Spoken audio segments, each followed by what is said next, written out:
We just made the list. It is time for our weekly top 5 segment. We always like to make this funny, to like poke fun of the silly stuff in wrestling, stuff like that. But sometimes things happen in the real world where you have to get serious. Today's one of those days.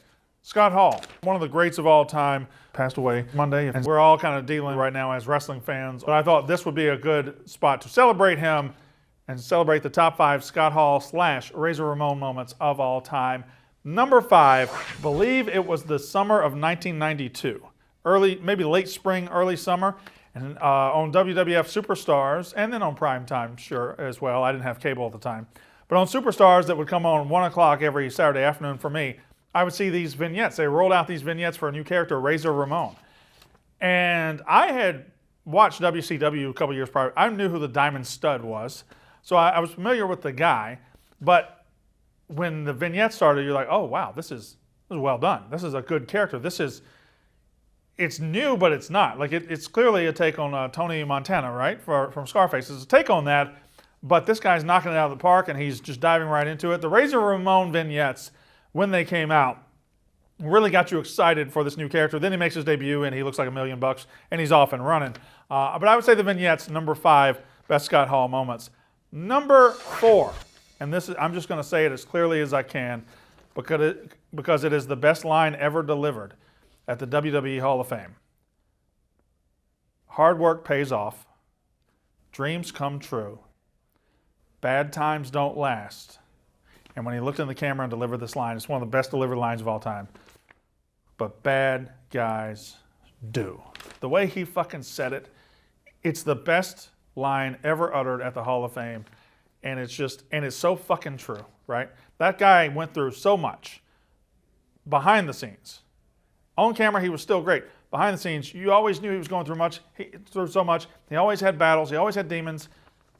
But he was still Scott Hall. Bad guys do. That's number 4. Number 3, summer of 1993, Manhattan Center. One of the most, probably the first iconic Raw moment. Probably the moment that put Monday Night Raw on the map. And a lot of people look at it as 1, 2, 3 Kids moment. It's not. It wouldn't have mattered if you didn't have a star like Razor Ramon to lay down, to take the moonsault, to put over 1, 2, 3 Kid. When 1, 2, 3 Kid upset Razor Ramon, it mattered because of how fucking awesome Razor Ramon was.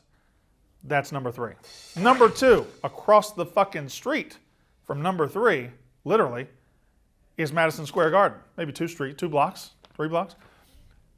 Madison Square Garden, that's the site of WrestleMania 10, and that is where I saw 2 men and a ladder change professional wrestling. And Shawn gets his due credit for it, but a lot of times people act like it was just Shawn. No, it wasn't. It was Shawn and Razor Ramon.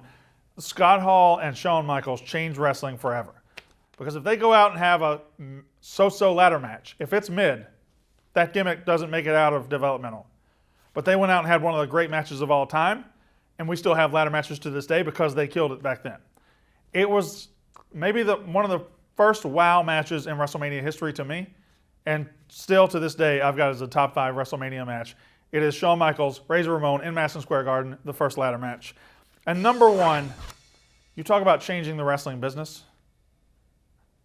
Scott Hall probably changed the wrestling business on May 27th, 1996 more than anybody in the history of the business.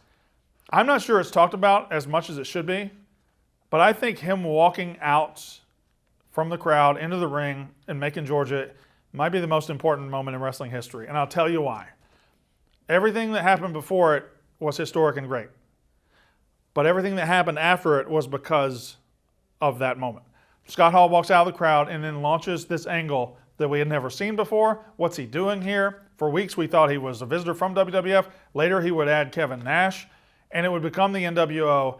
It would rescue WCW, put them on top for 83 weeks, and that ass kicking they gave to WWE would launch the Attitude Era, launch Stone Cold, launch Rock, launch everybody. And it all can be traced back to Scott Hall in that beautiful Canadian tuxedo, coming out of this crowd, getting in the ring, and saying, you know who I am, but you don't know why I'm here.